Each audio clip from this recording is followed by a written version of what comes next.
প্রখ্যাত চলচ্চিত্র পরিচালক গুলজার সাহেব উত্তম কুমারকে নিয়ে স্মৃতিচারণা করতে গিয়ে অনেক অজানা কথা, অনেক অজানা তথ্য আমাদের উপহার দিয়েছেন। আজকের ভিডিওতে গুলজারের লেখনীতে উত্তমবাবু কেমন মানুষ ছিলেন বা মহানায়ক উত্তম কুমার কেমন মানুষ ছিলেন সেই নিয়ে আলোচনা করছি। গুলজার সাহেব লিখেছেন, উত্তমবাবুর ভক্ত ছিলাম বরাবর। যখন উত্তমবাবুকে নিয়ে 1977 সালে কিতাব ছবিটি করি, তার আগে তার বেশ কিছু ছবি দেখার সুযোগ হয়েছিল। বোম্বেতে বসে যখন কিতাবের স্ক্রিপ্ট নিয়ে আলোচনা করছি, তখন সিনেমার খুঁটিনাটি সব বিষয়ে তার গভীরতা দেখে আমি সত্যিই মুগ্ধ হয়েছিলাম। এত বড় মাপের অভিনেতা হওয়া সত্ত্বেও আমি দেখলাম বাধ্য ছাত্রের মতো অভিনয় শিখছেন তিনি। এই দুর্লভ জিনিস খুব কম অভিনেতাদের মধ্যেই পাওয়া যায়। উত্তম কুমার ছিলেন নিরহংকারী এবং সদালাপী মানুষ।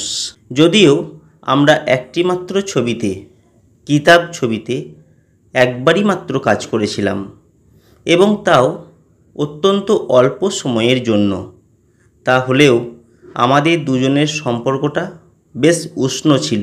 যে মুহূর্তে আমরা দুজনের কাছাকাছি এলাম, সেই মুহূর্তেই আমরা পরস্পরকে পছন্দ করতে শুরু করলাম।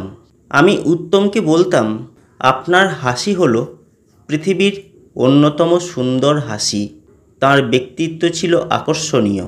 অবশ্য সম্প্রতি তার মনের সেই স্বাভাবিক ছন্দটা একটু কমে গিয়েছিল। উত্তমের মন ছিল নরম, আর তিনি ছিলেন মৃদুভাষী। কাজের প্রতি তার নিষ্ঠা দিয়ে তিনি অন্যের হৃদয় ভরিয়ে দিতেন।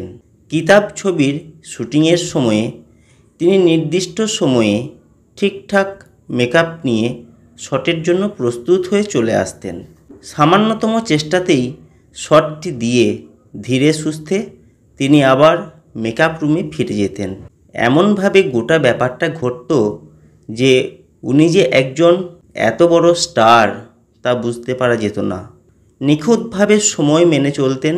অন্তত এরকম একজন স্টারকে পেয়ে পরিচালক হিসাবে আমার স্বস্তিটা আপনারা সহজেই বুঝতে পারবেন।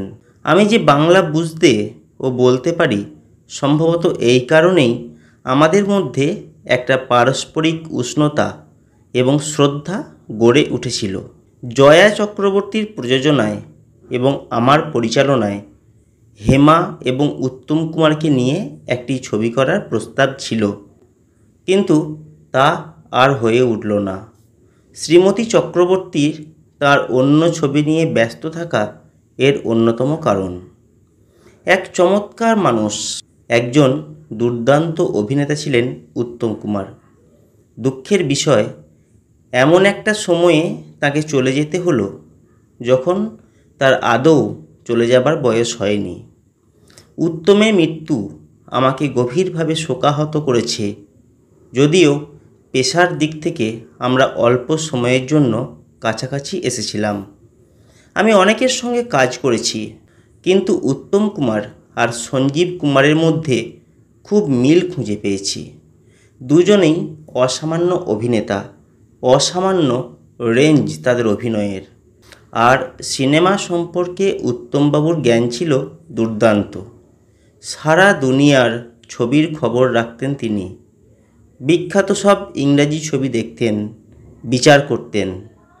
সুচিত্রা সেনকে নিয়ে যখন ইতিপূর্বে আঁধি ছবিতে কাজ করেছিলাম, সেই সময় সুচিত্রা উত্তমের কথা খুব বলতেন। সঞ্জীব কুমারের সঙ্গেও হৃদ্যতা ছিল সুচিত্রা সেনের। তখন থেকেই উত্তমবাবুর সঙ্গে কাজ করার খুবই ইচ্ছা ছিল। চলচ্চিত্রের সঙ্গে যুক্ত মানুষদের সঙ্গে নিবিড় সম্পর্ক ছিল উত্তম কুমারের। মানুষ এবং অভিনেতা হিসেবে দু ক্ষেত্রেই তিনি অসাধারণ। সবার মনে দাগ রেখে যেতেন তিনি। সবাই তাকে ভালোবেসে ফেলত। আমিও ভালোবেসেছি। ভালোবাসার মানুষই তো ছিলেন তিনি। নিঃসন্দেহে উত্তম কুমারকে অকালে হারিয়ে সবথেকে বেশি ক্ষতিগ্রস্ত হয়েছে বাংলা চলচ্চিত্র শিল্প বাংলা ছবি এবং অবশ্যই সেই সঙ্গে উঁচু মাপের হিন্দি ছবিও অত্যন্ত ক্ষতিগ্রস্ত হয়েছে। বন্ধুরা, এই ছিল গুলজার সাহেবের একটি স্মৃতিচারণা মহানায়ক উত্তম কুমারকে নিয়ে। কেমন লাগলো আজকের এই ভিডিও কমেন্ট করে জানাবেন। যদি ভালো লাগে লাইক করবেন, শেয়ার করবেন আর অবশ্যই চ্যানেলটিকে সাবস্ক্রাইব করবেন।